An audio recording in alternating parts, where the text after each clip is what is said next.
వాక్యము యొక్క ఉద్దేశమును మనం నెరవేర్చేవారమై ఉండాలి.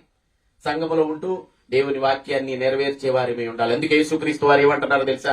దేవుని రాజ్యమును గురించి ప్రకటించుడి, అనేక మంది బిడ్డల కొరకు ప్రార్థన చేయుడి, సంఘములో అందరినీ ధైర్యపరచాలి, ఆదరించాలి, ప్రోత్సహించాలి. ఏం చేయాలండి? ప్రోత్సహించాలి. ఈ రోజుల్లో ప్రోత్సహించే వాళ్ళు లేరు. బాప్తిజం తీసేసుకున్నావా అని వాళ్ళు ఉంటారు కదా.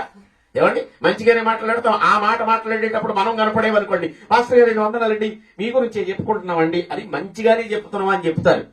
నిన్న ఒక ఆయన తగిలేడు. ఏమండి, ఆయన ఈ మాట అంటున్నాడు, ఈ అబద్ధ బోధకులని పాస్టర్లు కొంతమంది తయారయ్యారు, వీళ్ళల్లో కూడా తయారయ్యారు. సంఘాలని చిదులు చేసి సంఘానికి వెళ్లే సంఘస్థులను గలిబిలిలు చేయటం, పాడు చేయటం, ఇలాంటివి బాగా జరుగుతున్నాయి. మరి స్థానికంగా ఉన్న సేవకులు చాలా బాధపడుతున్నారు. ఒకవేళ ఆయన బాధపడిన ఎడల మరి వాళ్ళు శాపానికి గురైపోతారు. ఆ సంగతి